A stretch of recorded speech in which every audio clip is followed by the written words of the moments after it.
Welcome to the रोका family. आप सबका स्वागत है हमारे चैनल में एंड मुझे उम्मीद है कि ये वीडियो आपको अब काफ़ी हेल्प करेगा। मैं थोड़ी सी सज धज ली हूँ क्योंकि ऐसी खामोखा मेरा मन था कि थोड़ी सी रिप्रेजेंटेबल लगूँ। बहुत सारे छोटे छोटे क्लचर्स थे तो मैंने कहा चलो टाइम पास करते हैं। बट एनीवे, मूविंग अहेड, ये वीडियो अभी मेन होने वाला है रिलेशनशिप एडवाइस को लेके। रिलेशनशिप एडवाइस बहुत एक I would say important topic है सबके लिए, चाहे वो रिलेशन आपका बॉयफ्रेंड गर्लफ्रेंड वाला हो, रिलेशन चाहे आपका हस्बैंड वाइफ वाला हो या इन जनरल कोई भी रिलेशनशिप हो। मोस्टली हम लोग हालांकि लव रिलेशनशिप के बारे में बात करेंगे, बट रिलेशनशिप में बहुत सारे होते भाई बहन का होता है, माँ बाप का होता है, फ्रेंड्स का होता है, तो उनमें भी ये चीज़ें सारी इंपॉर्टेंट रहेंगी। हैं। तो मैंने कुछ ना चीज़ें लिख कर भी रखी हुई हैं यहाँ पे, क्योंकि ऑब्वियसली मैं कोई बहुत बड़ी ज्ञानी नहीं हूँ, है ना, कि मुझे सब कुछ याद रहे।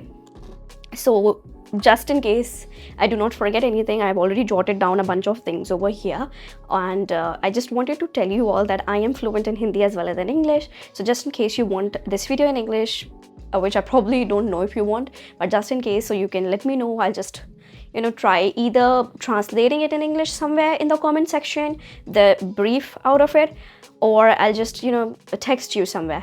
But yeah, coming back to again Hindi, तो मैं आपको ये बोल रही थी कि हिंदी इंग्लिश में दोनों में अच्छी हूँ, और अगर आपको इंग्लिश में किसी को वीडियो चाहिए है या कुछ ब्रीफ चाहिए तो वो मैं कमेंट में लिख दूंगी या कहीं पे भी। तो हाँ, कमिंग बैक अभी टू द पॉइंट आते हैं, रिलेशनशिप एडवाइस। मैं पहले ही बता देती हूँ, डिस्क्लेमर डिस्क्लेमर डिस्क्लेमर, मैं कोई लव गुरु या रिलेशनशिप काउंसलर या फिर साइकेट्रिस्ट नहीं हूँ। मैं केवल अपने बारे में बताने वाली हूँ, जो मैंने ऑब्जर्व करा, जो मेरा एक्सपीरियंस रहा है मेरे 14 ईयर्स प्लस रिलेशनशिप में, since 2011 till now with the same person. और मैं बता दूं आपको फिर से कि मेरे 36 में से केवल 6 गुण मिलते हैं इनसे, तो आप समझ सकते हो कितना मुश्किल हो जाता है जब आपकी मेंटालिटी उतनी मैच नहीं कर रही बट वाइब्स और दिल मैच कर रहा है, राइट। तो पहला मैं चालू करती हूँ ट्रस्ट से। Relationship advice number 1 is trusting. भरोसा रखना किसी के लिए, किसी के ऊपर बहुत इंपॉर्टेंट है। मैंने बहुत सारे ऐसे लोग देखे हैं जो अंधा भरोसा भी करते हैं। अंधा भरोसा आंख मीच के नहीं करना है, भरोसा करो, ओवर ट्रस्ट करने की ज़रूरत नहीं है। कभी कभी हो सकता है आपका ट्रस्ट ब्रेक भी हो जाए, but think of bigger picture. यही है मेरा second point, think of bigger picture, है ना। तो फर्स्ट पॉइंट है भरोसा। भरोसा रखना इंपॉर्टेंट है। कौन कहाँ जा रहा है, वो कहाँ जा रही है, मेरी बंदी कहाँ जा रही है, किससे बात कर रही है, मेरा बंदा किससे बात कर रहा है, क्या चला रहा है फ़ोन में। ठीक है, थोड़ा बहुत करना चाहिए, लेकिन ओवर किचपिच करने की ज़रूरत नहीं होती है। थोड़ी सी पर्सनल स्पेस हमें सबको देनी चाहिए, और उसी को कहते हैं हम ट्रस्ट करना, भरोसा करना। आँख मीच के नहीं करना है, क्रॉस चेक हमें बीच बीच में करते रहना चाहिए कि अगर उसने बोला वो ऐसा कर रही है तो क्या वो वैसा कर रही है, उसने बोला वो ऐसा नहीं चला रहा है या नहीं कर रहा है तो क्या वो ऐसा नहीं कर रहा है। तो भरोसा ऐसे धीरे धीरे बिल्ड होता है। और मैं आप सबको यही बोलूँगी, अगर आप किसी रिलेशनशिप में हैं, कोई भी रिलेशन हो भले ही, बट अगर आप एक दूसरे की रिस्पेक्ट नहीं कर रहे हो, आप एक दूसरे की बाउंड्रीज नहीं समझ रहे हो, अगर किसी को ट्रस्ट इश्यूज हो रहे हैं, अगर आप कम्युनिकेट नहीं कर रहे हो, तो वो रिलेशन कभी आगे फूलेगा फलेगा नहीं।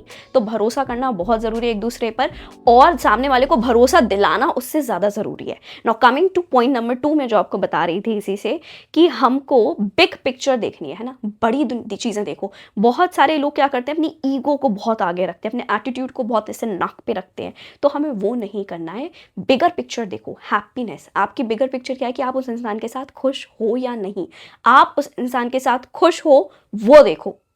मैं ये नहीं कह रही हूँ अगेन आपको कि आप उसकी सारी गलतियाँ माफ़ कर दो, उसको जो करना है करे, नहीं, वो चीज़ें कम्युनिकेट करो, है ना। That is the third point which is assertive communication, जो कि मैं अपने बच्चों को भी पढ़ाती हूँ एक्चुअली। तो कमिंग टू, जो मैं इंग्लिश भी बोल रही थी, because I have a lot of kids जो कि फॉरेन के हैं, so that is the reason that I am too fluent in English plus the accent. But as I was telling you that I teach them as well about assertive communication. Assertive communication मतलब होता है दो टुक बोलना, clear cut बोलना, no beating around the bush. घुमा फिरा के गोल मोल झोल पोल बातें नहीं करनी होती हैं, क्लियर कट सीधी बात करना सीखो। बहुत सारे लोग होते हैं जो बातें घुमाते हैं, करते हैं, बदमाशियां देते हैं, हमें नहीं करना है ये। आपको अगर रिलेशनशिप अपना लंबा बचा कर रखना है, उसमें आपको क्लियर कट बोलना चाहिए। मुझे बुरा लगा इस वजह से तुम्हारी, तुम अगर ऐसा ऐसा नहीं करोगे तो बेटर होगा, है ना। या मुझे अच्छा लगा कि तुमने ऐसा ऐसा किया, प्लीज़ तुम आगे भी ऐसा ऐसा करना। डायरेक्ट कम्युनिकेशन होना चाहिए हमारा, है ना। जो चीज़ आपको अच्छी लग रही है, जो चीज़ आपको अच्छी नहीं लग रही है, और ये सामने वाले के फिर ऊपर है कि वो उस चीज़ को स्वीकार रहा है या नहीं, मान रहा है या नहीं। और मैं सबको यही बोलना चाहती हूँ कि कोई भी इंसान परफेक्ट नहीं होता है, उसको धीरे धीरे अपने अकॉर्डिंग मोल्ड किया जाता है कि आप दोनों लोगों को, एक्चुअली दोनों तरफ की बातें हैं ये, दोनों लोगों को एक दूसरे के लिए परफेक्ट बनना पड़ता है। कोई भी परफेक्ट इंडिविजुअली ऐसे अलग से नहीं होता है ना। और coming to one thing more which I wanted to talk, which is a serious issue that a lot of my friends are facing and a bunch of other people too, arranged marriage, love marriage, उनको समझ ही नहीं आ रहा है, लोगों को ये समझ नहीं आ रहा कि यार वो ऐसा है, उसमें ये कमी है, वैसा है, people are unable to find the perfect person, क्योंकि परफेक्ट पर्सन है ही नहीं यार दुनिया में। मैंने बहुत सारे लोग देखे, यार उसमें ये कमी है, यार वो नहीं समझ आ रहा है, यार शादी के लिए ये नहीं सही लग रहा है। भाई कोई भी परफेक्ट नहीं है। आप अगर इतनी बड़ी लिस्ट लेके निकलोगे ना, तो सारी चीज़ें टिक मार्क करते करते एक ज़माना बीत जाएगा, है ना, और उम्र निकल जाएगी आपकी। तो इतने ज़्यादा आप ख्वाहिशें मत रखिए, क्योंकि आप भी एंड ऑफ द डे बहुत परफेक्ट नहीं हो, है ना। आपके लिए भी अगर कोई इतनी बड़ी लिस्ट लेके बैठेगा तो आप भी सारी चीज़ें टिक मार्क नहीं करवा पाओगे अपने लिए। तो मेरा पॉइंट ये है कि थोड़ा थोड़ा कॉम्प्रोमाइज़ दोनों तरफ से होता है। Nobody is perfect, nobody has to tick all the boxes of your checklist. Now coming towards another point which is sorry, communication before sleeping. जो मैं आपको कम्युनिकेशन की बात कर रही थी, क्लियर कट तो बात करनी है हमें विथ प्रिसीजन, है ना, दो टुक बात करनी है, but make sure you do one thing. जो हम लोग हमेशा करते थे, हम लोग क्या करते थे कि हमारे बीच अगर कोई भी लड़ाई होती थी ना, तो हम लोग रात में सोते नहीं थे। हम लोग पहले लड़ाई को सॉल्व करेंगे, उसके बाद ही सोएंगे। तो ये चीज़ एक्चुअली रोहन जी ने डाली है कि सोना नहीं है, गुस्से में आके हमें सोना नहीं है, क्योंकि वो बात ना बढ़ती ही जाती है और किसी को नींद नहीं आ रही है। जैसे मेरी बहुत सारी ऐसी स्लीपलेस नाइट्स भी हुई हैं, इनकी भी हुई हैं, जहाँ पे हम लोग की झगड़ा हो गया है, बात ही नहीं हो पा रही है ना, और बात करने का मन नहीं कर रहा है। बट क्या होता है ना, इसी टाइम पे आपको प्रायोरिटी देनी है अपनी रिलेशनशिप को, कि अगर आपके बीच में लड़ाई झगड़े हो रहे हैं, भाई सामने वाला अगर नहीं समझ पा रहा है तो आप एक बड़ा पर्सन बनो, है ना, बी द बिगर पर्सन। आप अपना बहुत बड़ा दिल रखो, है ना। अगर आप अपना बहुत बड़ा दिल रखोगे और आप सामने वाले से बात करोगे कि यार चलो लेट्स सॉल्व इट, है ना, हो गया, हम लोग ऐसे नहीं सो सकते, हमको झगड़ा सॉल्व करना चाहिए आज की तारीख में बस कैसे भी, तो आपको भी अच्छा लगेगा और सामने वाले को भी। और रिलेशनशिप में जो एक म्यूचुअल रिस्पेक्ट होती है वो भी मेंटेन रहेगी। गाइस एक मिनट, किसी का फोन आ रहा है, चलो इट्स नॉट अर्जेंट, मैं बाद में बात कर लूँगी। Coming back to our points, next point is to not overreact. I have seen so many people including me who overreacts. अब मैं नहीं करती हूँ, बट बहुत सारे लोग होते हैं ना, अरे इसने ऐसा वैसा कर दिया, मैं ऐसा कर दूंगी, मैं वैसा कर दूंगी। अब ओवर रिएक्ट मत करो। क्यों करना है over react? End of the day वो बंदा या बंदी तो आप ही की है ना, आप ही के तो इंसान है। घर वालों के लिए भी मैं यही बोलूंगी, जो पेरेंट्स होते हैं वो कभी कभी बहुत ओवर रिएक्ट करते हैं बच्चों की चीज़ों को सुन के। भाई ओवर रिएक्ट क्यों करना है? आप आराम से भी तो बात कर सकते हो, क्यों सामने वाले का बीपी ऊपर नीचे करना है? तो जो चीज़ आराम से बात हो सकती है, जो चीज़ें आराम से हो सकती हैं, उनको आराम से ही डील करिए।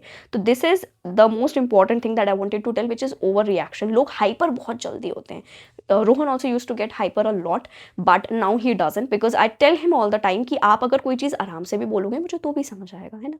उसमें चिल्लाने की या एकदम भड़बड़ाने की कोई ज़रूरत नहीं है। तो एक ये रिलेशनशिप एडवाइस है कि ओवर रिएक्ट मत करो अपने रिलेशन में, चाहे किसी के साथ भी रिलेशनशिप हो। एग्जैजरेट मत करो चीज़ें, बढ़ाओ चढ़ाओ नहीं। लोग अपने मन से बढ़ाने चढ़ाने लगते हैं। अच्छा एक चीज़ और मैंने देखी है, बढ़ती चढ़ती कैसे हैं चीज़ें, स्पेशली जब आप ऑनलाइन बात कर रहे हो, टेक्स्ट पे बात कर रहे हो, क्योंकि टेक्स्ट में आप किस टोन में बात कर रहे हो, क्या फीलिंग्स में बात कर रहे हो, नहीं समझ आता। ऐसा लगता है लड़ाई में कि आप सरकास्टिकली बोल रहे हो, कोई चीज़ जानबूझ के चढ़ाने के रूप में बोल रहे हो। तो कोशिश करो कि जो भी इंपॉर्टेंट मुद्दे पे बात हो रही है आपकी, वो आप कॉल पे ही करो या फेस टू फेस करो, वो परफेक्ट चीज़ होती है। आपकी लड़ाई झगड़े ज़्यादा हो रहे हैं, टाइम निकालो, एक जगह मिलो, बैठ के बात करो clear cut, and that is how it is going to work. And be patient. ज़रूरी नहीं है सामने वाले के पास आप आराम से बात करने गए हो और वो आपकी तुरंत बात मान रहे हैं ना। पेशेंट रहना भी ज़रूरी है, धैर्य रखना। तो सामने वाला थोड़ा टाइम लेगा, है ना, समझने में, आप भी उसको समझने में टाइम लोगे, कैसे क्या चीज़ें वर्कआउट कर रही हैं, कैसे क्या चीज़ें वर्कआउट नहीं कर रही हैं, तो क्या कर सकते हैं, क्या सॉल्यूशंस हैं, क्या पॉसिबिलिटीज़ हैं। तो उसके लिए आप जब धैर्य रखोगे, संयम रखोगे, आप सामने वाले को सोचोगे समझोगे, तब ना आप सॉल्यूशन सोच पाओगे। So this is the next point now, coming towards surprises for spark. तो लड़ाई झगड़े की तो बातें मैंने बहुत कर ली, कैसे क्या करना है, कैसे क्या सॉल्व नहीं करना है। तो अभी मेन बात आती है सरप्राइज़ देने की। मैं और हम दोनों एक दूसरे को बहुत सरप्राइजेस देते रहते थे। हालांकि मुझे बहुत सारे सरप्राइजेस पसंद नहीं है, क्योंकि मैं इतनी स्पॉन्टेनियस पर्सन नहीं हूँ, मैं बहुत प्लानिंग वाली इंसान हूँ। तो बट फिर भी अब मुझे ठीक लगने लगे हैं सरप्राइजेस। बट मुझे सरप्राइजेस देना बहुत पसंद है, तो मैं इनको बहुत सरप्राइजेस देती थी और ये भी मुझे देते रहते थे। कभी ऐसे ही डोलते डालते मेरे कॉलेज के बाहर आ गए, या डोलते डालते कोचिंग के बाहर आ गए रोज़ लेकर, या कभी मैंने इनको चॉकलेट्स दे दी सामने से, या कोई प्यारा सा लेटर लिख दिया। कभी इन्होंने, मतलब छोटी छोटी चीज़ें होती है, कभी इन्होंने लेटर लिख दिया, बहुत छोटी छोटी चीज़ें होती हैं। कभी इन्होंने सामने से मैसेज कर दिया प्यारा सा लंबा सा, कभी मैंने इनको ऐसी आउट ऑफ नोवेयर खाना बना के दे दिया, या वीडियो कॉल पे बात कर ली, ऐसी है ना। तो थोड़ा सा आप जब आउट ऑफ द बॉक्स चीज़ें करोगे तो सामने वाला भी उसको अप्रिशिएट करेगा, और वो जो स्पार्क होता है ना रिलेशनशिप का, वो बहुत लंबा चलेगा। Now comes the next point, which is go out of the way. As I told you, think outside the box to make a person feel special feel कराना बहुत ज़रूरी है। मैं आपसे ये नहीं कह रही हूँ आप बहुत महंगे महंगे गिफ्ट दो, लग्जूरियस चीज़ें दो, not at all. Little things matters a lot, okay. आप जितनी कस्टमाइज़ करोगे चीज़ें, जितनी पर्सनल चीज़ें करोगे, जैसे राइटिंग अ लेटर, है ना, कितना स्वीट होता है। आज के टाइम में ना ही मुश्किल ही है कोई लिखता होगा letters and all, but it is so sweet of a gesture अगर आप देखो, है ना। तो छोटी छोटी चीज़ें आप कर सकते हो सामने वाले को स्पेशल फील कराने के लिए। जैसे मुझे पता है कि इनको नटीज़ जो आती है ना, यहाँ पे एक पिक्चर लगा देती हूँ मैं, नटीज़ चॉकलेट इनको बहुत पसंद है।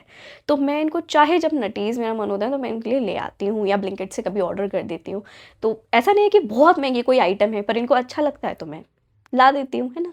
ऐसे ये मेरा ध्यान रखते हैं। इनको पता है कि मुझे अगर जैसे पिज़्ज़ाज़ पसंद है तो कभी कभी ये पिज़्ज़ा अपने मन से ले आते हैं, या रोजेज़ ले आते हैं, बुकेज़ ले आते हैं। तो ये सारी चीज़ें हैं जो स्पेशल फील करा सकती हैं। नेक्स्ट कम्स लेटिंग गो। कभी कभी क्या होता है कि लोग ना आसानी से, दोस्तों 1 मिनट रुकना, मैं थोड़ा कंफर्टेबली बैठ जाऊँ। पैर दर्द होने लगे, मैं ऐसे बैठ सॉरी। कमिंग बैक, मैं आपको बोल रही थी लेटिंग गो। लेटिंग गो यानी कभी कभी हम लोगों को ना बांध के रखते हैं, जो हमें नहीं करना चाहिए। वो कोई भी रिलेशनशिप हो, तो बांधना नहीं है हमें, किसी को ज़बरदस्ती जकड़ना नहीं है कि नहीं तुम ऐसा ही करो, तुम वैसे ही करो। ज़बरदस्ती कंट्रोल नहीं करना है। जाने दो, कोई जा रहा है उसको जाने दो, स्पेस दो। इसी को बोलते हैं हम गैप। कभी कभी रिलेशनशिप जब एक ऐसे टाइम पे आ जाता है, एक ऐसी पीक पे आ जाता है कि आप लोगों की बिल्कुल ही नहीं बन रही है ना। और ऐसा होता है, हम लोग के साथ भी बहुत बार हुआ है, स्पेशली शादी के टाइम में जब शादी नहीं हो रही थी, हम लोग जब वो स्ट्रगल फेस कर रहे थे कि नहीं कुछ समझ आ रहा था, तो हम लोग की ऐसी लड़ाई होती थी कि आप सोचो कि ये लिटरली बाहर आ गए मेरे घर के रात को 1-2 बजे कि तुम क्या करना है, तुम अभी बताओ मुझे। इतनी हम लोग की मतलब लड़ाई भी हो जाती थी। और वो क्यों होती थी? क्योंकि हम लोग वो ऑप्टिमम स्पेस नहीं देते थे। या तो आप फाइट सॉल्व हो रही है तो सॉल्व करके सो जाओ, अपना 100% दो कि वो सॉल्व हो ही जाए सोने से पहले। बट कभी कभी ऐसा होता है कि आपके 4-5 दिन हो गए हैं और नहीं सॉल्व हो पा रही हैं चीज़ें, नहीं हो पा रही हैं। उस टाइम पीरियड के लिए आप गैप दो थोड़ा सा रिलेशन को। आप बोलो कि यार 2-3 दिन हम लोग थोड़ा सा ऑफ लेते हैं एक दूसरे से, एंड हम एक फ्रेश स्टार्ट लेंगे। हम लोगों ने ना जाने कितने ब्रेकअप्स करे हैं, ना जाने कितनी ऐसी फ्रेश स्टार्ट्स करी हैं। क्योंकि इससे क्या होता है ना, आपको जब पता है कि आपको वो रिलेशनशिप में रहना है, कैसे भी रहना है, तो आप कुछ भी करते हो, है ना। तो आपको कुछ भी ऊट पटांग नहीं करना है, पर आपको क्या करना है, आप स्पेस दो, थोड़ा सा टाइम दो, एंड 2-3-4-5 दिन में आप उसके बाद एक दोबारा से फ्रेश स्टार्ट लो। Okay, so this is another thing that we can do. Sorry. Next is बदला। हमें बदला नहीं लेना है। मैंने बहुत लोगों को देखा है, तुमने ऐसे किया मैं तुम्हारे साथ वो कर दूंगा, तुमने वैसे किया मैं तुम्हारे साथ देखना क्या करता हूँ। ये सब बकवासपंती नहीं करनी चाहिए हमें। सामने वाले का ज़बरदस्ती में फ्री फंड में खून नहीं खौलाना चाहिए, है ना। तो ये एक मेरी रिलेशनशिप की एक और मेजर एडवाइस है। लोग अपनी टशनबाजी में बहुत ऐसा खून खौलाते हैं कि तुमने ऐसा किया, देखो मैं वैसा करूँगा, देखना मैं ऐसा करके दिखाऊंगी। क्यों भाई, क्यों? मतलब वो नीड ही नहीं है। क्यों आप सामने वाले को खून खौला रहे हो, सामने वाले का दिमाग ऐसा तैसे कर रहे हो आप उनकी। तो ये सब हमें नहीं करना है। एक नॉर्मल इंसान की तरह सोच के हमें उसको सॉल्व करना है, उसको बढ़ाना नहीं है ना। बदला या हीन भावना हमें नहीं लानी चाहिए। Next is to don't cross the lines. जो बदला वाली चीज़ है, इसमें हमें लाइन्स क्रॉस नहीं करनी होती। कभी कभी ना लोग अपने बड़बोलेपन में इतनी बकबक कर जाते हैं कि उसके बाद वो खुद ही गिल्ट में चले जाते हैं और खुद ही सॉरी बोलते घूम रहे होते हैं। और सामने वाले से में इसमें क्या होता है कि सामने वाले के दिमाग में ऐसा जाता है कि आपकी क्या मेंटालिटी है ना। बैड इंप्रेशन जाता है एंड बैड इम्पैक्ट जाता है। तो कोशिश करिए कि आप जब भी गुस्से में हो, आप भले ही वो जगह छोड़ दो। हम लोग अगर कभी ऐसी बहस में होती भी अगर, तो हम लोग क्या करते हैं, मतलब मैं पर्सनली ऐसा करती हूँ कि मैं वो जगह छोड़ देती हूँ थोड़ी देर के लिए कि इट्स ओके अगर हमारी बात अभी नहीं हो पा रही हमारे, देखो ज़रूरी नहीं है सबके ओपिनियन सबसे मिले, है ना, everybody has different opinions, everybody has different thoughts and it is completely all right to have different opinions and thoughts. तो क्या है कि जब डिफरेंट ओपिनियंस है मैच नहीं कर रहे हैं, डिफरेंट थॉट्स से मैच नहीं कर रहे हैं, तो आप वो जगह थोड़ी देर के लिए छोड़ दीजिए, अपना घूम फिर के वापस आइए, एवरीथिंग विल बी फाइन, है ना। लेकिन हमें ये नहीं करना है कि लाइंस क्रॉस करना, कोई रिस्पेक्ट ही नहीं रह जाती है फिर रिलेशनशिप में। और जब रिलेशनशिप में कोई रिस्पेक्ट नहीं है ना, तो वो रिलेशनशिप एकदम लाइट हो जाता है, बहुत हल्का सा हो जाता है, आप सामने वाले को सीरियसली लेना बंद कर देते हो। और जब आप वो सीरियसली लेना बंद कर देते हो, आप इतने कैजुअल और चिल हो जाते हो, वो एक रिलेशन जो बहुत प्यारा हो सकता है, वो रिलेशनशिप थोड़ा कम प्यारा हो जाता है। तो कोशिश करिए कि आप लाइंस क्रॉस नहीं करें, अपने ज़ुबान पर कंट्रोल रखें। The best thing to do in these cases is to just leave that particular area, walk out from that area and come after a while and explain the person that I left because we would have got into a major fight. Okay, next advice I would like to give you is management. मेरे specially relationship में management का एक बहुत crucial role रहा है, because I had to manage my studies, I had to manage my family, I had to manage my friends, I had to manage my personal life and obviously relationship too. तो बहुत सारी चीज़ें manage करनी थी, है ना। हर एक इंसान के पास 24 घंटे होते हैं, ठीक है, आप उसको कैसे यूटिलाइज कर रहे हो वो कंप्लीटली अप टू यू है, वो आपके ऊपर है, आप उसको कैसे इस्तेमाल कर रहे हो 24 घंटे को। 24 घंटे में एक इंसान प्राइम मिनिस्टर भी बन जाता है ना, और 24 घंटे में एक इंसान धड़ाम से नीचे गिर के कहीं नहीं बचता। तो वो 24 घंटे आप किस तरीके से इस्तेमाल कर रहे हो वो आपके हाथ में है। मैंने अपने प्रायोरिटी के अनुसार इस्तेमाल करे, मेरी प्रायोरिटी हमेशा से रहा है फैमिली एंड लव, तो मैंने अपना टाइम उसमें भी दिया है, बट मैंने पढ़ाई में भी दिया है, उसके अलावा मेरे फ्रेंड्स भी बहुत है, मैंने फ्रेंड्स में भी दिया है, और घूमने फिरने में, और मैंने अपनी पर्सनल ग्रूमिंग में भी दिया है। Grooming as in mental grooming, है ना, कि मैं मेंटली अपने आप को कैसे एफिशिएंट बना सकती हूँ। तो मैनेजमेंट बहुत इंपॉर्टेंट है, और मैं आपसे यही कहना चाहती हूँ कि सारी चीज़ें मैनेज हो जाती हैं once you know your priorities well. कुछ लोग बोलते हैं ना, मुझ पे टाइम नहीं है, ये नहीं है, वो नहीं है, मुझ पे टाइम नहीं है ये करने का, मैं कैसे करूँ ये, मैं कैसे करूँ, मुझ पे टाइम नहीं है। अरे कैसे नहीं है टाइम? आप कहीं के वो हो क्या, प्रेसिडेंट हो? नहीं, है ना। प्रेसिडेंट अगर या प्राइम मिनिस्टर बोले तो मैं मान सकती हूँ, हाँ चलो उन पे टाइम नहीं है। बाकी जनता पे तो मोस्टली टाइम है। ये थोड़ी कि आप दिन भर फ़ोन ही चला रहे हो। You have time, it's just that you are not utilising it efficiently. तो आप एक प्रॉपर टाइम शेड्यूल बनाइए चीज़ों का, अपनी प्रायोरिटीज़ को डिफाइन करिए, अपने माइंड में सेट करिए, और उसके अकॉर्डिंग काम करिए। मुझे लगता है मैंने बहुत ज्ञान दे दिया, वैसे नहीं आई थिंक इतना ज्ञान अब आज के लिए बहुत है। यही है कुछ रिलेशनशिप पे मेरी एडवाइसेस, एंड अगर आप फॉलो करें तो बढ़िया है ना। और कोई भी अगर आपको क्वेश्चन हो आप प्लीज़ कमेंट में पूछ लीजिएगा। हो सकता है मैं कुछ चीज़ें मिस आउट अगर कर रही हूँ तो मुझे शायद कमेंट्स में याद आ जाए और मैं आपकी हेल्प कर पाऊँ। काफ़ी लोग मुझे डीएम्स कर रहे हैं, तो इसीलिए मैंने एक्चुअली ये मेन वीडियो बनाया है। पेरेंट्स को कन्विंसिंग करने का मैं एक प्रॉपर एक अलग से वीडियो भी बनाऊंगी। वैसे मैंने बोला है लोगों को कि पार्ट नंबर 3 हमारी लव स्टोरी का आप चेकआउट कर लें, और उसमें आपको काफ़ी हेल्प हो जाएगी। और फिर भी अगर नहीं हो पा रही है हेल्प उसमें, और अगर आप चाहते हो कि मैं अलग से एक प्रॉपर वीडियो ही बनाऊँ, तो आप प्लीज़ मुझे डीएम कर लीजिएगा या कमेंट सेक्शन में कमेंट कर दीजिएगा। एंड चलो अब हम अपना बाकी का व्लॉग कंटिन्यू करते हैं, है ना।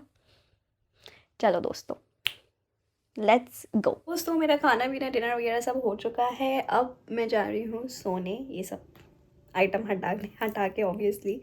एंड आई होप आपको ये वीडियो अच्छा लगा हो, और अगर लगा हो तो प्लीज़ इस वीडियो को लाइक कर देना, शेयर कर देना, सब्सक्राइब कर देना मेरे चैनल को,